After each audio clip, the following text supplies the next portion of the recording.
Hello, South City Cycling Club. Oh, hi. I want to find out about joining the club. Right, I can help you there. I'm the club secretary and my name's Jim Hunter. Oh, hi, Jim.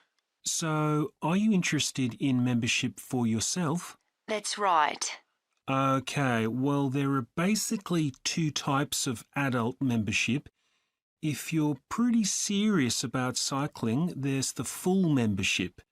That costs $260, and that covers you not just for ordinary cycling, but also for races both here in the city and also in other parts of Australia. Right. Well, I'm not really up to that standard. I was more interested in just joining a group to do some cycling in my free time. Sure, that's why most people join. So in that case, you'd be better with the recreational membership. That's $108 if you're over 19 and $95 if you're under. I'm 25. Okay, it's paid quarterly and you can upgrade it later to the full membership if you want to, of course. Now, both types of membership include the club fee of $20. They also provide insurance in case you have an accident, though we hope you won't need that, of course. No. Okay. Well, I'll go with the recreational membership, I think. And that allows me to join in the club activities and so on? That's right. And once you're a member of the club, you're also permitted to wear our kit when you're out cycling. It's green and white. Yes, I've seen cyclists wearing it. So can I buy that at the club?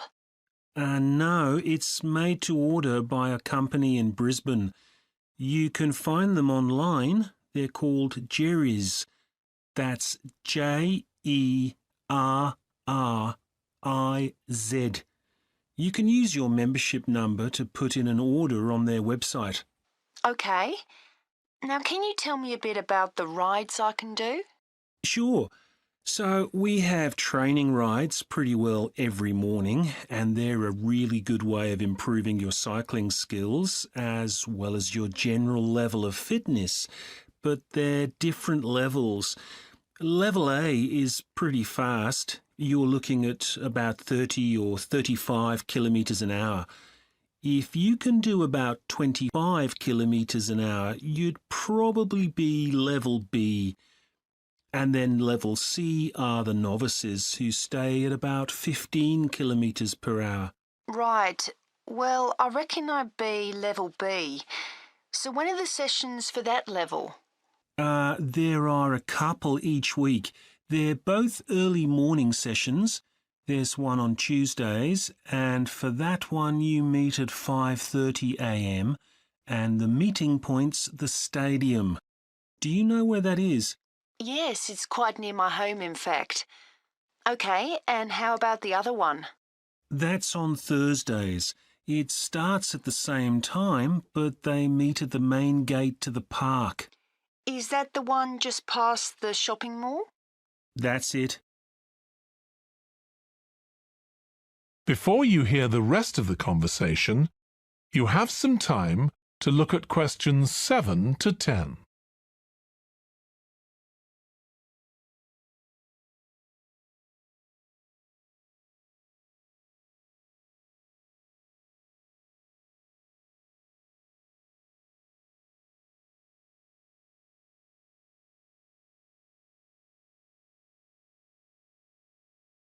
Now listen and answer questions 7 to 10. So how long are the rides? They're about an hour and a half, so if you have a job, it's easy to fit in before you go to work. And the members often go somewhere for coffee afterwards, so it's quite a social event. Okay, that sounds good. I've only just moved to the city, so I don't actually know many people yet. Well, it's a great way to meet people. And does each ride have a leader? Sometimes, but not always. But you don't really need one. The group members on the ride support one another anyway. How would we know where to go? If you check the club website, you'll see that the route for each ride is clearly marked. So you can just print that out and take it along with you. It's similar from one week to another, but it's not always exactly the same. And what do I need to bring? Well, bring a bottle of water and your phone. You shouldn't use it while you're cycling, but have it with you. Right. And in winter, it's well before sunrise when we set out, so you need to make sure your bike's got lights. That's okay. Well, thanks, Jim. I'd definitely like to join. So what's the best way of going about it? You can...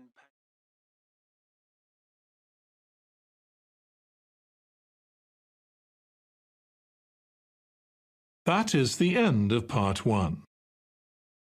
You now have 1 minute to check your answers to part 1.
Part 2.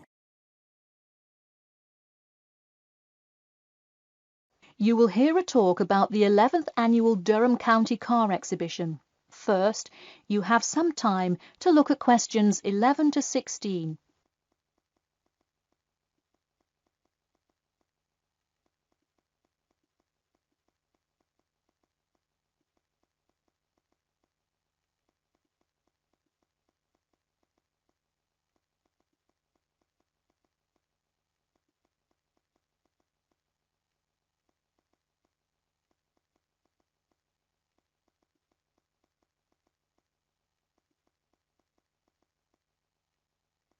Now, listen carefully and answer questions 11 to 16. Ladies and gentlemen of Durham, start your engines. Skip Gordon here, inviting you to the 11th Annual Durham County Car Exhibition. That's right, it's that time of year again. Mark your calendars. The pre-opening event kicks off on the 18th, and the exhibition officially opens to the public on Saturday, March the 19th. Take it from me, you won't want to miss Durham's most attended public event of the year 5 times running. You don't have to be a motorhead to appreciate the finest cars, both new and old, in existence today, but it helps. Be one of the 70,000 people to see everything from big rig monster trucks to good old-fashioned classic hot rods. Get your tickets now. Admission is £10 for adults and £5 for children during off-peak times, and £20 for adults and £10 for children, and senior citizens on weekends and for full-day passes. Come see vintage classics, bid in the auctions, and even test out a few on the Winners' Circle racetrack. An insider tip: weekends are the exact time when all of the best attractions take place, but to avoid Saturday crowds, join us this Sunday. You'll see me, Skip Gordon, and all your friends from WKXP there this Sunday at our very own booth, so stop by and say hi, and you might just win a prize of your own. A new attraction this year will be the addition of a new car category: electricity, namely the electric car class. See displays from Toyota, Honda, and you guessed it, Tesla. Watch as the first generation of fully electric cars compete on style, ride, and watch the main entertainment, as there's going to be a fabulous show of racing car to see who takes home fastest battery-powered car. While not typically known for their speed, this new class is guaranteed to surprise you. Before you hear the rest of the talk, you have some time to look at questions 17 to 20.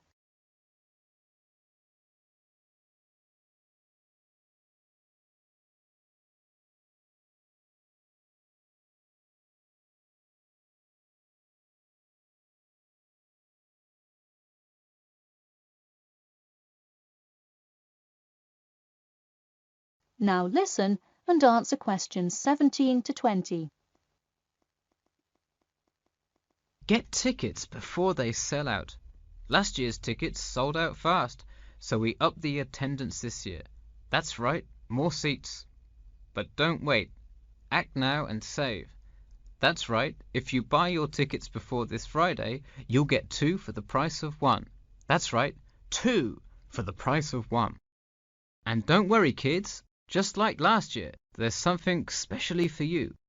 Wreak havoc on the road with the Kids Crazy Cars ride, and then race around the Tiny Tykes track in your favorite child-sized race car.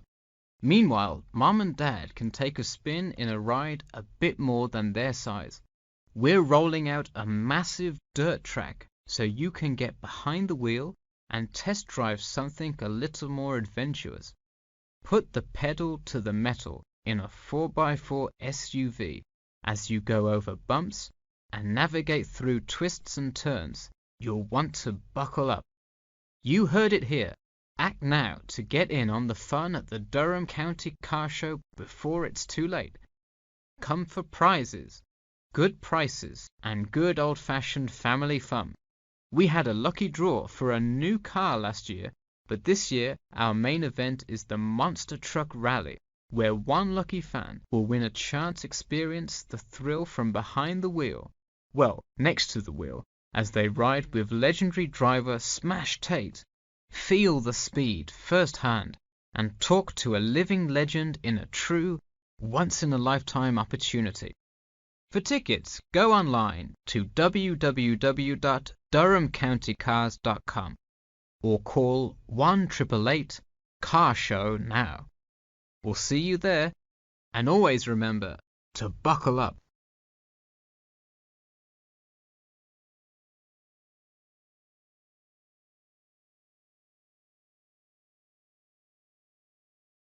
That is the end of part 2. You now have 30 seconds to check your answers to part 2.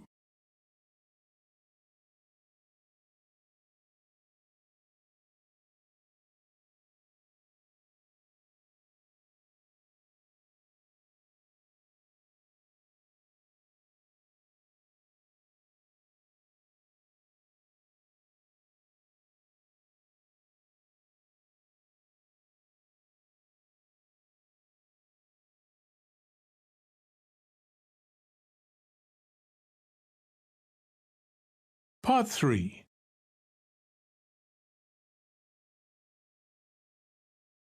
You will hear a student called Joanna talking to her new supervisor about some research she has done on psychology and music. First, you have some time to look at questions 21 to 26.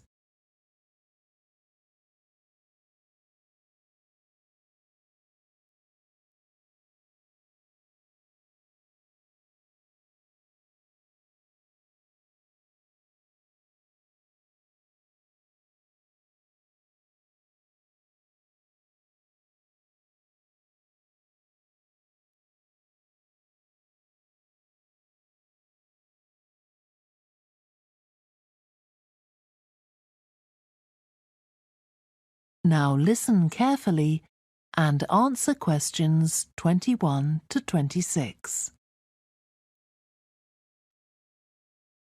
Hi, Joanna. Good to meet you. Now, before we discuss your new research project, I'd like to hear something about the psychology study you did last year for your master's degree.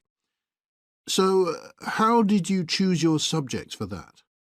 Well, I had 6 subjects, all professional musicians and all female. 3 were violinists, and there was also a cello player and a pianist and a flute player. They were all very highly regarded in the music world, and they'd done quite extensive tours in different continents, and quite a few had won prizes and competitions as well. And they were quite young, weren't they? Yes, between 25 and 29. The mean was 27.8. I wasn't specifically looking for artists who'd produced recordings, but this is something that's just taken for granted these days, and they all had. Right. Now, you collected your data through telephone interviews, didn't you? Yes. I realised if I was going to interview leading musicians, it'd only be possible over the phone because they're so busy. I recorded them using a telephone recording adapter. I'd been worried about the quality, but it worked out all right. I managed at least a 30-minute interview with each subject, sometimes longer. Did doing it on the phone make it more stressful? I'd thought it might. It was all quite informal, though, and in fact they seemed very keen to talk. And I don't think using the phone meant I got less rich data. Rather the opposite, in fact. Interesting. And you were looking at how performers dress for concert performances? That's right. My research investigated the way players see their role as a musician and how this is linked to the type of clothing they decide to wear. But that focus didn't emerge immediately. When I started, I was more interested in trying to investigate the impact of what was worn on those listening, and also whether someone like a violinist might adopt a different style of clothing from, say, someone playing the flute or the trumpet. It's interesting that the choice of dress is up to the individual, isn't it? Yes, you'd expect there to be rules about it in orchestras, but that's quite rare. Before you hear the rest of the discussion, you have some time to look at questions 27 to 30.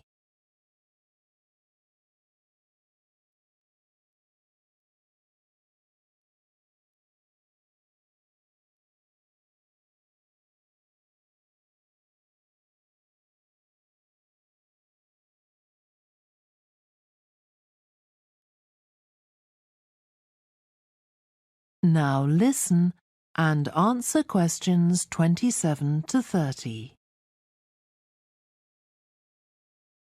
You only had women performers in your study. Was that because male musicians are less worried about fashion? I think a lot of the men are very much influenced by fashion, but in social terms, the choices they have are more limited. They'd really upset audiences if they strayed away from quite narrow boundaries. Now, popular music has quite different expectations. Did you read Mike Frost's article about the dress of women performers in popular music? No. Well, he points out that a lot of female singers and musicians in popular music tend to dress down in performances and wear less feminine clothes, like jeans instead of skirts.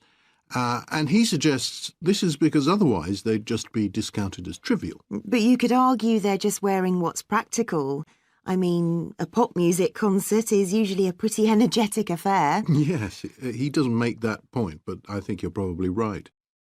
I was interested by the effect of the audience at a musical performance when it came to the choice of dress. The subjects I interviewed felt this was really important. It's all to do with what we understand by performance as a public event. They believed the audience had certain expectations, and it was up to them as performers to fulfil these expectations, to show a kind of esteem. They weren't afraid of looking as if they'd made an effort to look good. I think in the past, the audience would have had those expectations of one another too, but that's not really the case now. Not in the UK, anyway. No. And I also got interested in what sports scientists are doing too with regard to clothing. Musicians are quite vulnerable physically, aren't they? Because the movements they carry out are very intensive and repetitive. So I'd imagine some features of sports clothing could safeguard the players from the potentially dangerous effects of this sort of thing. Yes, but musicians don't really consider it. They avoid clothing that obviously restricts their movements, but that's as far as they go. Anyway, coming back to your own research, do you have any idea where you're going from here? I was thinking of doing a study using an audience, including...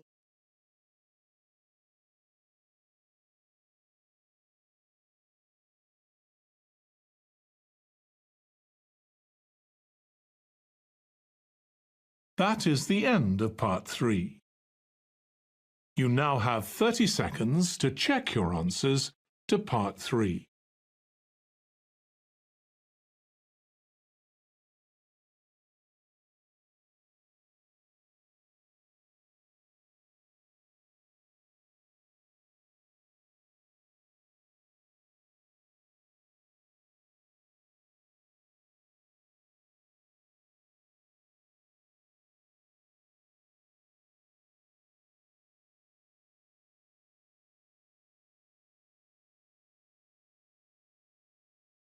Part 4.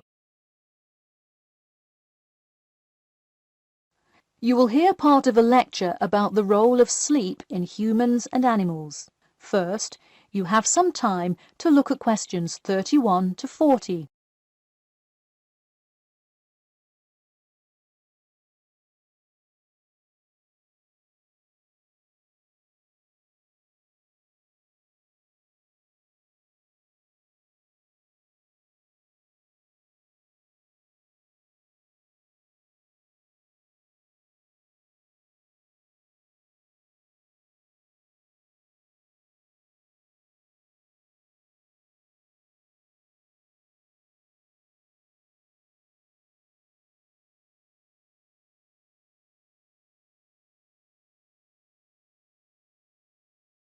Now, listen carefully and answer questions 31 to 40.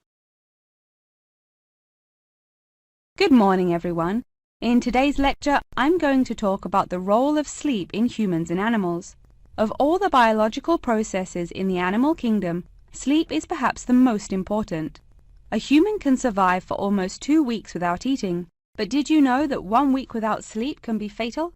It's even worse for animals, especially for those who must avoid predators. Without sleep, an animal is much less capable of avoiding an attack. This is the case for all animals, whether they are reptiles, mammals, or fish.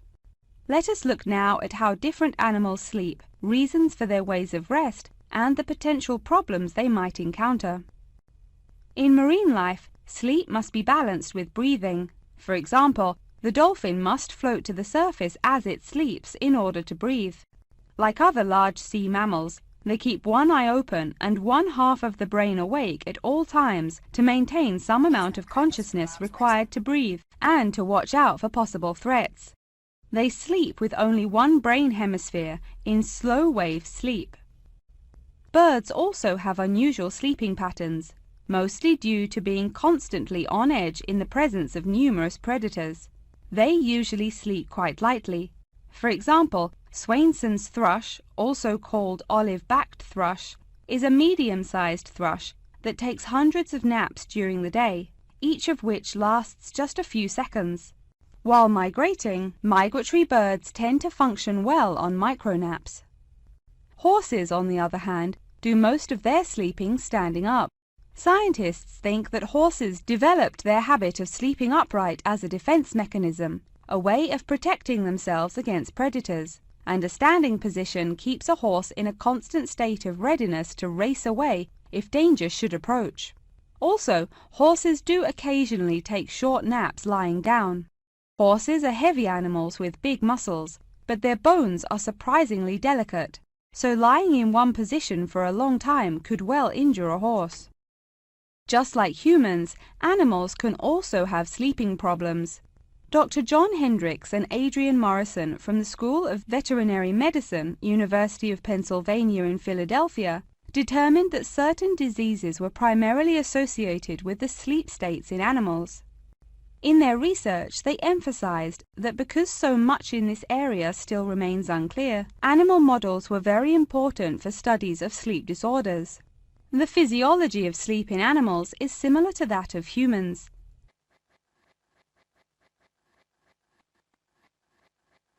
But why do we humans sleep? Researchers and scientists believe it helps us organize our memories of the day, that sleep acts as a kind of filing system for the brain. Without it, our thoughts become disorderly and confused, which leads to increased likelihood of accidents and a tendency to say and do bizarre things. Researchers also believe that sleep plays a key role in learning. We sleep so that the brain can integrate new knowledge and form new associations. Because of the similar sleeping pattern to that of humans, rats are often studied in order to increase our knowledge of human physiology. In one study, rats were kept awake for almost 2 weeks and their behavior was observed. Researchers found the sleep-deprived rats could hardly remember anything of what they had been taught that day. For example, one rat had been taught to recognize pictures of various Parisian landmarks in order to receive food. Pressing a button below a picture of the Louvre would result in food being released, and so forth. However, when deprived of sleep, they would press buttons seemingly at random. In addition to rats, the fruit fly, a small insect that feeds and breeds on spoiled fruit, also has been used as a model organism, and thousands of scientists around the world work on it. But why was the fruit fly chosen to be studied? It was for practical reasons. The most important one is that the relationship between fly and human genes is so close that the sequences of newly discovered human genes, including genes that show a susceptibility, can often be matched against their fly counterparts. This provides an indication of the function of the human gene and could help in the development of effective drugs to help people with sleeping disorders. Therefore, many scientists today choose to study the genetic structure of the fruit fly, which could make a particularly important contribution to the understanding of developmental processes in humans. In conclusion, sleep is a necessary part of life, not just for humans, but for the entire animal kingdom. Now, I'd be happy to answer any questions you may have.